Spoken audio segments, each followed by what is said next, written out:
and welcome to the 2023 episode of Tulane Sports Law Diversity Spotlight.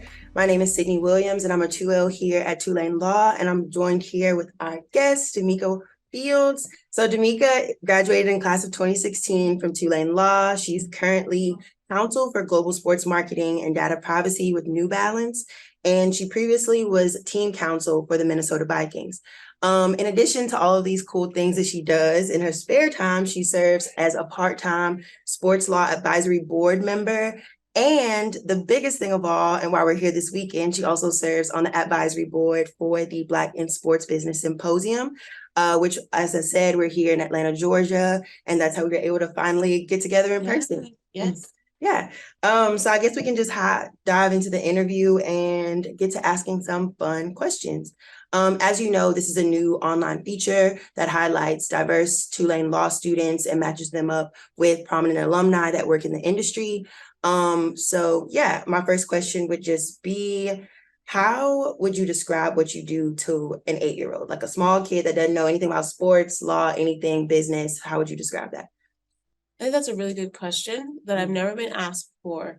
If I had to describe my job to an 8-year-old, I'm going to assume they watch a little bit of sports. So I would say while we were watching like a basketball game or football game, some type of sporting event, I would say like, hey, I work with this athlete so that they can wear New Balance.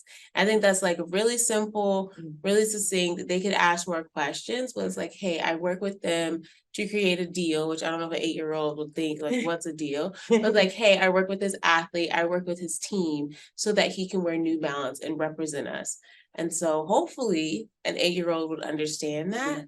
But I think I can say the same thing to my family who aren't necessarily lawyers, and it's simple enough for them to understand too. Okay, right? Cool. Yeah, that was a pretty good explanation. And now we're on the topic of that. What were you like growing up, and what were some of your career goals or aspirations? Yeah, growing up, I would say my little brother would say I was really bossy. I was always even in high school, I was like in the class president role or like the captain of the step team. Overachiever. Or some type of role like that. But I really liked people and I got along well with people, I would say. So I think even from like a little kid growing up, some would say I was a teacher's pet, but it wasn't like I was a teacher's pet that nobody liked. Gotcha. You know, it was like I was teacher's pet, but I got along with all the students. So that was like, that's a good thing. And one of my nicknames, one of my friends gave me in college was Demeka the Delegator. And they still use that now. They can call you to get everybody. Yeah. Gotcha. So I think that has like always been me, probably starting with my little brother, feeling like I was his second mom, which he would say, no, you're absolutely not. So I think since I was little, I've always like been involved in a lot of things. It's hard for me to say no. I usually find myself in leadership positions and the things that I work on because I'm really passionate about it if I give time to it. So that was me growing up. Did I know I wanted to be a lawyer, or what did I want to be? I wanted to be in business. I wanted to be a businesswoman. And when I went to Howard, I majored in business and said, like, I want to be in business. I want to make decisions.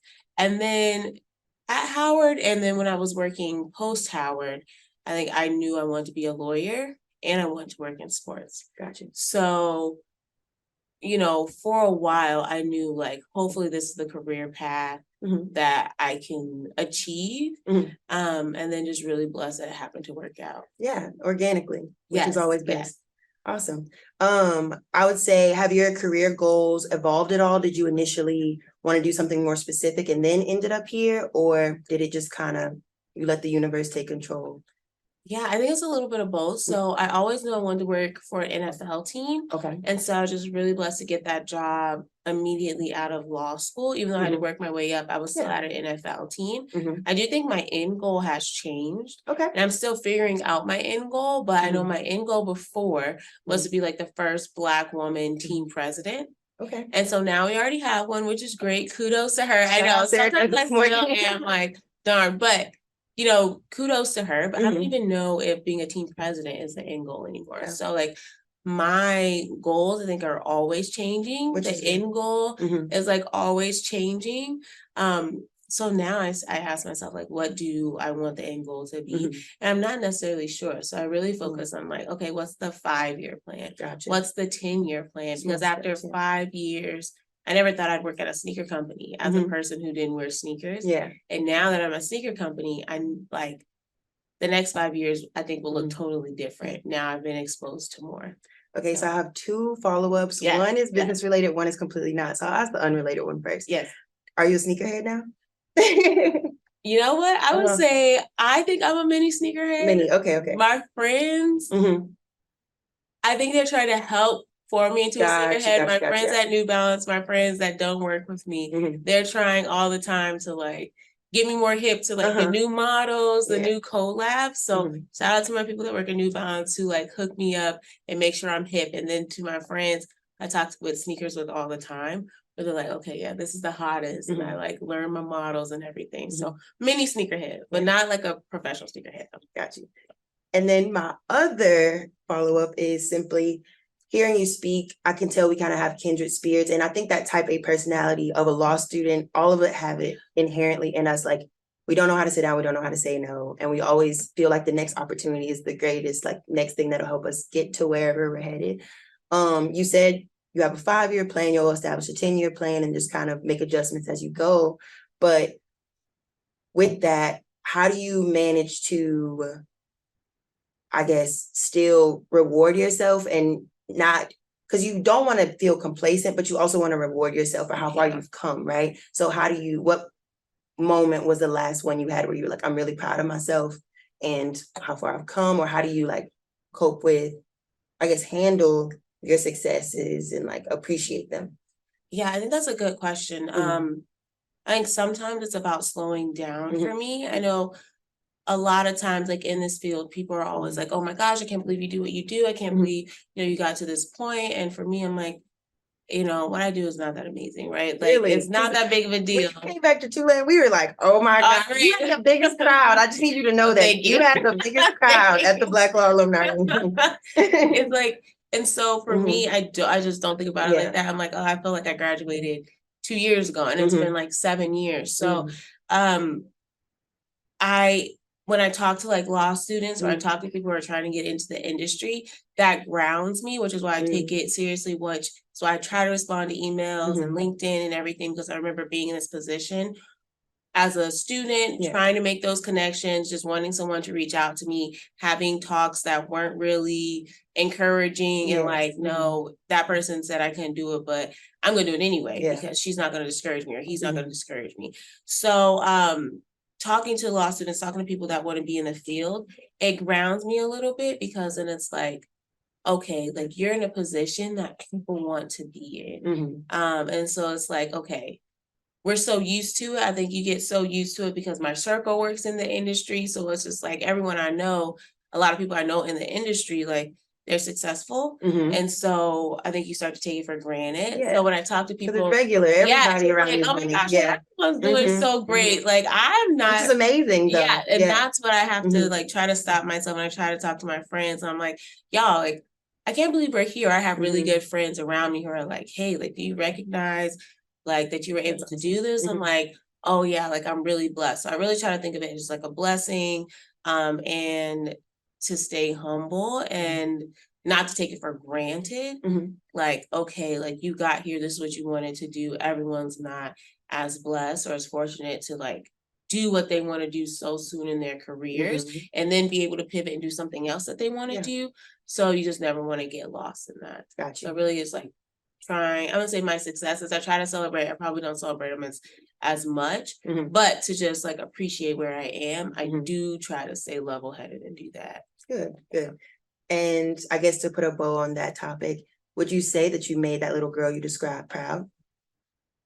I would think so. I would think so because I remember when I was younger or when I first graduated from Howard, like one thing that I always thought about was like, what makes people have like okay lives or like standard, just like cookie cutter lives versus having like extraordinary lives. Like what makes people extraordinary? Because we all have like these opportunities. So what's the difference, why this person like loves their job, this person doesn't. Mhm. And I think for me, I think what's really big is just like taking chances, Mhm. and being willing to put yourself out there. And that, I will say, is something I do all the time. I've moved a number of times. I've moved to so many new cities by myself, just take the leap. And I think that little girl would be proud that I didn't say, like, I don't know anyone here. I'm so far from home. Like, I can't, I don't know if I could do this. And that little girl would be proud that it was like, okay, I don't know if I can do this, but I did it anyway. If we're just gonna see, and if you don't like it, you can experience it and then change. But that little girl would be proud that I took chances. I think so. I think it honestly probably was the little bossy girl inside of you that gave you the courage to do all those awesome things, you know? My next question, you briefly spoke about being able to be fortunate enough to get a great job straight out of law school. Was that your first sports law job, or had you had externships or internships prior to that? Yes, I was really blessed to get internships every year in law school. And so I think that's really a blessing. I always give credit to CDO, the Career Development Office, because like they really, that's how I got my jobs. Right. Like through the portal. So the first one was the NBA Retired Players Association in Chicago, which has really grown since I left. It was almost 10 years ago. Like? You know what? It was one of those unpaid internships that I didn't get till April, and everyone else like already had their jobs, and I'm like that pressure. I'm like, oh my gosh, am I gonna get a job? Am I gonna get any job? Not even sports law, but any job. But when I got it, you know, it was great. It was just like getting my foot in the door, being in Chicago for a summer, even if it was unpaid, like pulling all my resources together, sleeping on one of my friend's couch that worked at Ford with me. So I've had some people like really bless me in my career, and I try to give it back and pay it forward. But just getting in the industry was like really big. And that's why I appreciated that internship. Like I wasn't necessarily reviewing contracts, but we were working in sponsorships, and I was working with someone who had worked for Magic Johnson, and like he had done these things. So he just like just talking to us and being in his office and seeing what was going on and going to agency events. You're just like, okay, this is what this world is like. And so that's why I appreciated that, just being able, you know, just to get that experience. And then the second summer after my 2L, I worked with Matt Sharp at the not the Vikings, at the Saints. And so like that was my second sports internship working at the Saints, my first NFL team. Was it that internship through the school? So yes, it was through the school, but it wasn't an externship at the time. Before it was just like an internship. Oh, you were a trailblazer. Yeah, I don't think so I know it's changed now, but working with him, who now or when I was at the NFL, like he went from like my boss to a colleague, and it was really cool just to like to talk to him and see him at different club council events. So that was my second internship. Again, just having the experience, being around a team, working for a professional team, seeing what goes into the contract, seeing how the business operations work. It's just being exposed to that. And so that was great. And then after 3L year, I got the Vikings internship, which then worked my way up, and that ended up being full-time. And then I guess the rest is history. For sure. Legendary history at that. So would you say those experiences helped refine the expertise that you're able to bring to the role that you serve in now? Yeah, I think so. I do think the people I work with at New Balance, even though it's all sports, so it's not just, and we just signed our first American football athlete, Chase Young. So really excited with the Clutch Athletics brand. But super excited. They just announced a collab with you all as well. Yes, so that was one of the big deals I got to work on, and then to sign Chase Young and to have our football cleats coming out, American football cleats coming out in the next couple of years is really exciting. But I do think the people I work with know I know sports. Yes. Right? Like they know I know basketball and tennis and American football and just like the industry. Yeah. And so I do think they trust my opinion, and I do think the job I have, it would be tough to come in and not know anything about sports and not just be a fan, even though I am and can say like, oh, you know, this person did well, this person is struggling, whatever, but just to know like the business of sports and what sponsorship looks like, because I do sponsorships, and you know what it means to have a COVID year and what a sponsorship deal has, what has to happen if it's a COVID year, and how do Mhm. we switch that up? And I had that experience at the Vikings during the pandemic, where it's like, okay, you got to switch things up. The leagues had to switch things up because of the pandemic. So I do think they trust my experience in the field, even though I definitely don't know everything. Yeah. They're like, okay, but she knows some things, and we can at least talk it out. So Or I do they'll think trust you at least to figure it out. figure it out Yeah. and know I have some background in it. And I care about their world. I do try to do research on each of the sports, follow our athletes, like know what's going on. So we talk, I'm like, oh yeah, I know he scored a goal, right? I know she just won her match, right? I know we're going to the playoffs. I know these people relevant are context playing well. Yeah, it's like I pay attention to all the sports, not the ones I just really knew before. Awesome. And I think they appreciate that too. I love that. And it's awesome to be trusted in the workplace. It's just, as a woman, as a Black woman, do you ever feel pressure to be exceedingly good, exceptional, and like always be the most knowledgeable or stay up on the news the most, because you do feel like they do trust me and this is, not a common thing? I do sometimes. I definitely do. As a Black woman, feel like I don't see a lot of people in my position. I don't know if I've ever worked with a Black lawyer on the other side of the table while I've been at New Balance or at a company in the past. So it really is like, okay, I feel like I have to do really well. I want to represent well for women, for Black women specifically, for Black people. So yeah, I do feel, I wouldn't say it's pressure, but it is something that I'm striving to do all the time. And I think you really strive to be excellent, and not because you represent other people, but it's additional. Like I want to be excellent for myself. I want to be a really, really good lawyer. Your own race. Right. But in the back of my mind, I also think like me doing well will help for sure represent for other people. I totally feel that sentiment. So we've talked about baby you, we've talked about law school, younger you. How have you grown and come into your own working in this industry? Yeah, I think I've had really good mentors who have helped me, who have guided me, who have provided like mentorship. And that has been really good. And then just deciding what's important to me. Yes.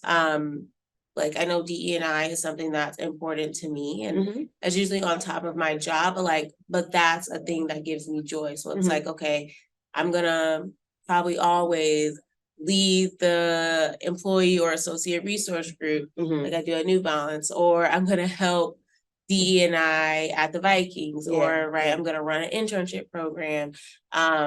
So I always feel like bold to do that. And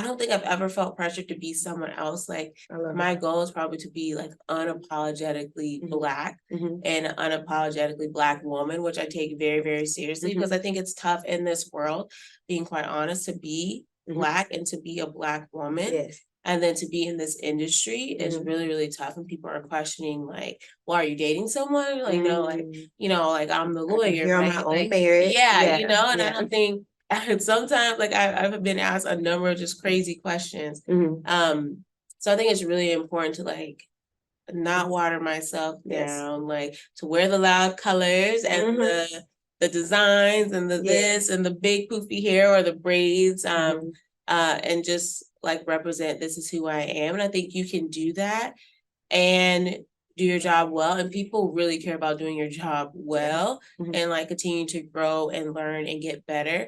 But then I do also think people can tell when you are authentically you and when you're not. And you really connect with people when they feel like you're being authentically yourself. And I try to bring that to whatever I do. Like I'm always gonna be the same, like probably like bubbly and like laughing and making some type of a joke. And I think that's what like helps me be comfortable. And then I think people are comfortable with me. I agree. I felt that as well.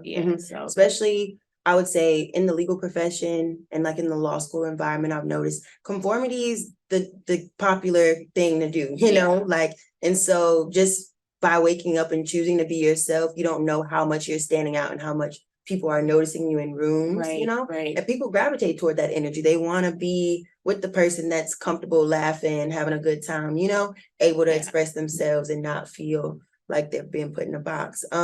So just to kind of transition, what advice would you give to yourself when you were in law school?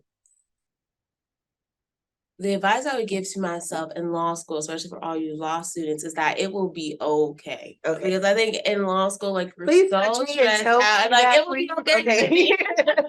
I think like in law school, Okay. you're just so stressed Okay. out, Mhm. right? Like whether you're studying for these exams, which Mhm. I still can't believe. I'm like, wow, I did these exams. This is crazy. Or you're Mhm. briefing a case, Yeah. or you're studying for the bar, and Yeah. I've had to take 2 bars in 2 different states. Whew. So it's just like you're always just like it's such a high stress, high pressure environment. Yeah. And you want to do well, and then it's this ranking system and all. Mhm. So you're just thinking about all these things and all the money you're spending, the resources, and then a lot of times, especially for Black people, there's not many lawyers in the family, if at any. Mhm. So everyone's like, "Oh, you're going to be the lawyer in the family." So Mhm. there's just so many pressures. Yes. And you're just trying to take everything in and be successful for everyone else and yourself. Mhm. And then I just know how stressed out I was in law school, and it's just like, you know what?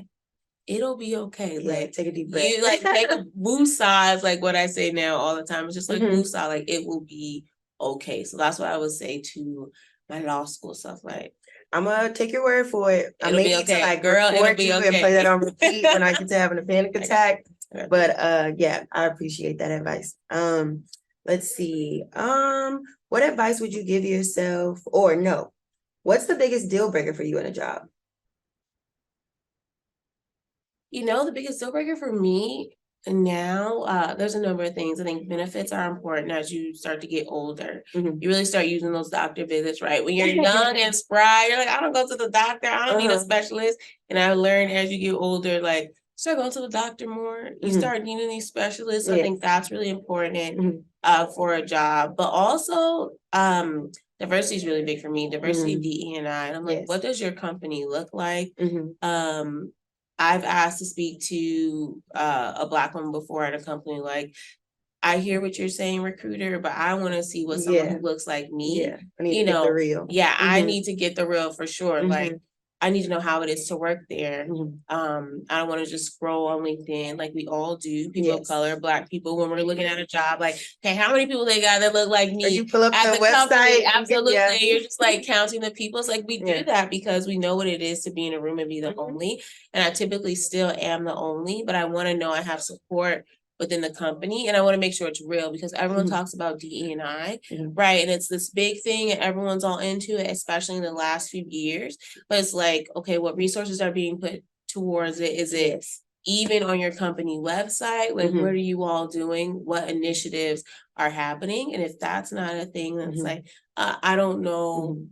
if that's the company I want to be at. And I think Mhm. especially as you get further in your career, you don't just have to take what you get. Like Yes. as you get further up in your career and you can make choices and you can decide, Mhm. you're interviewing me, but I'm also interviewing you, right? The company's Yeah. interviewing you, you're interviewing the company because they need your talent. And now there are not a lot of Black women lawyers. There's not a lot of Black lawyers. There's not a lot of lawyers of color. Mhm. And so when companies are trying to diversify, they're looking for us. And so it's like, hey, I bring something to the table too. And so you want to make sure you interview and say, Mhm. it's not necessarily like, oh, I'm just lucky to be here, but hey, like I think I bring something to the table. And I tell I'm saying this now very confidently, but I have to remind myself Yeah. that, Yeah. like, you know I'm what I that girl. mean? I bring Like, something to this you space. deserve to Yeah. be here, Mhm. right? They hired you for some reason, even if my friends have to remind me of that. So yeah, I think that is really important. Cool. I love that. And then I know you said you keep moving the goalpost and your dreams kind of evolve, but when you close your eyes and you imagine your dream career, what is the type of work that you're doing? I think that's good. It would be something where it wouldn't just be purely legal Mhm. in the next 5-10 years, but using what I've learned from being a lawyer Yes. to whether it's involved in strategy or in marketing or just like execution and operations, right? Like I want to take everything I built in my legal career and use that to help be a decision maker, to help guide a company, I love that. right? Whether it's Mhm. like to help sign athletes on the global marketing side, Mhm. or to help steer a smaller company Mhm. or agency like in the direction they're going to go in the next 5 years. I think hopefully as I build like my job portfolio, what I've done in the past will help me than like help a company Mhm. or on my own, like make those type of decisions. So I think that's the type of work I want to do, like meaningful. I Mhm. can see an impact. Mhm. I can give back and Help them all of execute their that. Yeah, vision. execute Yeah. their vision. I really like the execution part where I take ideas and like make them happen. I think Mhm. everyone has good ideas, Mhm. but everyone doesn't know how to bring them to life. Yes. And so I think I can help with that. So that's like what I see in the next, I don't know, 5-10 years. Mhm. Mhm. But who knows? In the next year it could change. Yeah, But yeah. I have to at least a goalpost will probably move, but I Mhm. have like something to shoot for. I love that. So we've gotten to know a little bit about you, your life, your career, your future potentially, Yeah. right? This 10 years from now, 20 years from now, 50 Yeah. years from now, I don't know. You write a book about your career and your life. Yeah. What do you title it? About my life, that's such a good question. I haven't been asked before. So you did great with the questions. I would say it'd probably be called like Keep Taking Chances. I love that. I would probably say girl, comma, keep taking chances, just to add a little spice. But Mhm. it would be something about taking chances, because I think that is just so key for me and what I've built my life around. Yeah. Not even just like my career, but I try to take chances in just like anything that I do. Like let's do this marathon, let's jump off this plane, let's climb Mount Fuji, like all these Yeah, crazy yeah. things I'm trying to do is like, okay, take this chance. Mhm. And I think one of my biggest fears in life is being stale, whether it's in my career, whether it's in my personal life, whether it's in like my adventures. Mhm. I never want to get stale. So Yeah. I'm hopefully I feel like in my past 33 years, I could say like I took chances, and I'm hoping in the next 10, 20 years, it'll still be like, okay, girl, like keep taking those chances. I love that. It sounds like a self-help book / autobiography. Yeah, maybe. I don't know. Maybe we can have an accompanying book, workbook that people can do. Right. As I probably need the workbook. But yeah, thank you for joining us. Thank you for taking the time. She's been running around, ripping and running this whole weekend. So it's really important and means so much that you were able to help us with this. So yeah, thank you all for tuning in to this episode of Tulane Sports Law Diversity Spotlight. We hope you all join us for the next episode. And we hope to continue being able to highlight prominent alumni of color that work in sports. Yes, and great question. Great question. Thank you. Good. Thank you.